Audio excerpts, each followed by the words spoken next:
नमस्कार, ATN live में आपका स्वागत है और मैं हूं कीर्ति वैभव। जब अंग्रेजों ने उमाशंकर प्रसाद को देखते ही गोली मार देने का आदेश दिया था।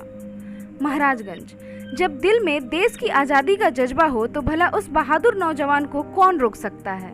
यही बात महाराजगंज शहर मालवीय और स्वतंत्रता सेनानी तथा पूर्व विधायक स्वर्गीय उमाशंकर प्रसाद पर लागू होता है।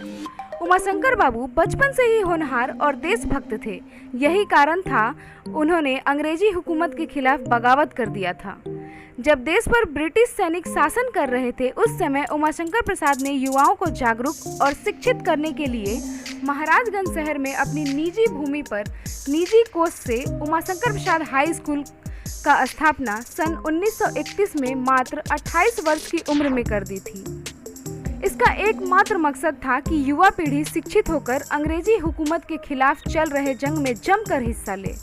स्कूल खोले जाने के कारण अंग्रेजी सरकार इतनी नाराज हुई कि उसके टॉमी सैनिक ने स्कूल की लाइब्रेरी में आग लगा दी।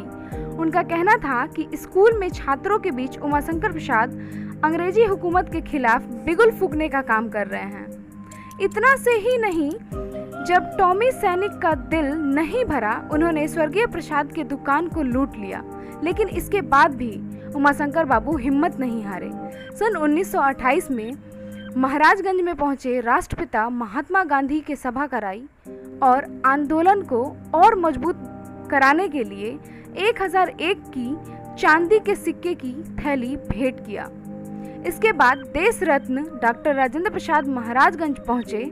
स्वर्गीय प्रसाद ने उनके साथ नमक बनाओ आंदोलन में हिस्सा लिया। ब्रिटिश हुकूमत उमाशंकर बाबू से इतनी नाराज थी कि उनसे स्वर्गीय प्रसाद को देखते ही गोली मार देने का आदेश जारी कर दिया था। इस आदेश के बाद भी उमाशंकर प्रसाद भूमिगत हो गए और भूमिगत होने के बाद भी वह आंदोलन में सक्रिय लोगों को आर्थिक रूप से मदद पहुंचाने का काम करते रहे ताकि आंदोलन की धार कमजोर न पड़ जाए।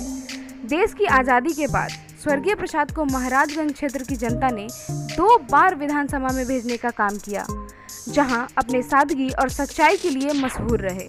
स्वर्गीय प्रसाद का जन्म 3 दिसंबर 1930 को हुआ, जबकि उनका महाप्रयाण 15 अगस्त 1986 को हुआ।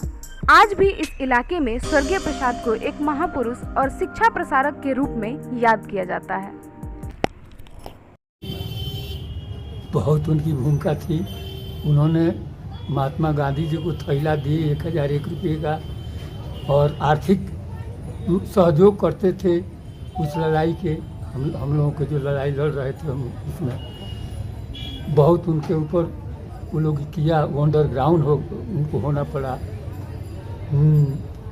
और उनको माने मार देने की आदेश दे दिया था अंग्रेज़ों ने, तो अंडरग्राउंड होना पड़ा। और उन समझ में लड़ाई में तो उन्होंने जो उनका महाराज का सच्चे मालवीय हैं, वो शिक्षा का विभाग में तो उनके लिए कुछ कहना ही नहीं है। अपना परिचय?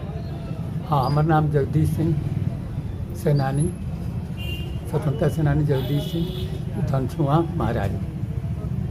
जब देश गुलाम था उस समय सन 1931 में श्रीमान उमाशंकर बाबू ने इस विद्यालय की स्थापना की, जिससे कि शिक्षा का प्रचार प्रसार हो सके। और स्वतंत्रता आंदोलन में भी उनकी बहुत बड़ी भूमिका रही है। और आज भी हमारा प्रयास यही है कि हम लोग अधिक से अधिक शिक्षा का प्रचार प्रसार कर सकें। आपका परिचय? अध्यापिका उमाशंकर प्रसाद हाई स्कूल की। उमाशंकर प्रसाद स्वतंत्रता सेनानी के आप पुत्र हैं और वो अंग्रेजी हुकूमत में अंग्रेज़ों के भगाने में अहम योगदान दिए थे, क्या कहेंगे? देखिए, जहाँ तक सबसे पहले तो मुझे इस बात का फ़ख्र है कि मैं उमाशंकर प्रसाद जैसे महान शख्सियत का पुत्र हूँ, जिस व्यक्ति ने अंग्रेजी हुकूमत को भगाने के लिए अपना सब कुछ न्यौछावर कर दिया था। आपको ये जानकर आश्चर्य होगा कि उनकी एक्टिविटीज़ जो थी अंग्रेजी सरकार के खिलाफ, जिसके कारण अंग्रेजी हुकूमत को उनको देखते ही गोली मार देने का आदेश करना पड़ गया था। लेकिन उसके बाद भी उस आदमी में इतना जज्बा था कि वो भूमिगत होकर भी यहाँ जो लोग अंग्रेज़ों के खिलाफ लड़ाई लड़ रहे थे उनको आर्थिक रूप से मदद करना, नैतिक रूप से मदद करना, ये दोनों काम किया करते थे। और एक चीज़ सबसे अहम इसमें है कि जब देश गुलाम था और मात्र उनका उम्र 28 वर्ष का था, उस समय उन्होंने 1931 में उमाशंकर प्रसाद हाई स्कूल की स्थापना इसलिए किया उन्होंने अपने ज़मीन पर अपने पैसे से, ताकि यहाँ के लोग पढ़ें और शिक्षित हों और अंग्रेज़ों के खिलाफ जो लड़ाई लड़ी जा रही है उसमें सक्रिय भूमिका निभा सकें। महात्मा गांधी जब आए महाराजगंज में तो आंदोलन को और मजबूत करने के लिए 1001 रुपये के चांदी के सिक्के की थैली उन्होंने भेंट किया। जब डॉक्टर राजेंद्र प्रसाद महाराजगंज में आए, नमक बनाओ आंदोलन चल रहा था, उसमें वो राजेंद्र बाबू के साथ मिलकर उस लड़ाई में रहे। तो उमाशंकर बाबू के मन में सिर्फ जज्बा, इतना जज्बा भरा था आंदोलन के लिए कि वो अंदर से जल रहे थे कि कैसे इस देश से अंग्रेजी हुकूमत जाए, और उसका खामियाजा भी उनको भुगतना पड़ा। गोली मारने का आदेश हुआ। उमाशंकर प्रसाद हाई स्कूल बना तो लाइब्रेरी को आग लगा दिया अंग्रेजी सैनिकों ने। टॉमी सैनिकों ने, उनका बहुत बड़ा किराना का दुकान था, उसको भी उन्होंने लूट लिया। बाद में सरकार ने कहा कि इसका मुआवजा दिया जाएगा, तो राष्ट्रहित में उन्होंने उसको भी लेने से इनकार कर दिया। तो ये थे उमाशंकर प्रसाद।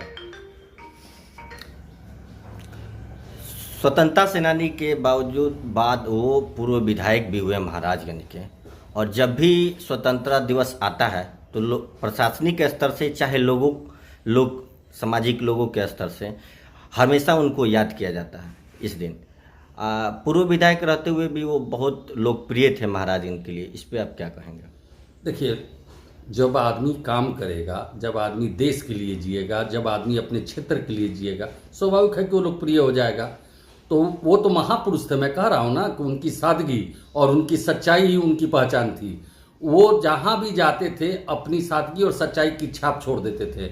लोगों की सेवा, सिर्फ सेवा, यही उनके दिमाग में। अपना परिवार ठीक से रहे या ना रहे उसका उनको चिंता नहीं रहता था, लेकिन लोगों की सेवा हो, लोग कहीं कष्ट में नहीं रहे, इसके लिए वो लगातार प्रयासरत रहते थे। और यही कारण था कि महाराजगंज के लोगों ने उनको विधायक बनाया। जब तक वो जिंदा रहे, महाराजगंज यूनियन बोर्ड था उस समय, नगर पंचायत की स्थापना नहीं थी, उसके वो चेयरपर्सन रहे लगभग 40 वर्षों तक। यह उनके लोकप्रियता का प्रतीक था। कोई उनके विरोध में नहीं बोलता था, क्योंकि सब लोग जानता था कि यह आदमी जो कुछ करता है समाज के हित में करता है और देश के हित में करता है। आपका परिचय? प्रमोद रंजन, पौत्र स्वर्गीय उमाशंकर प्रसाद।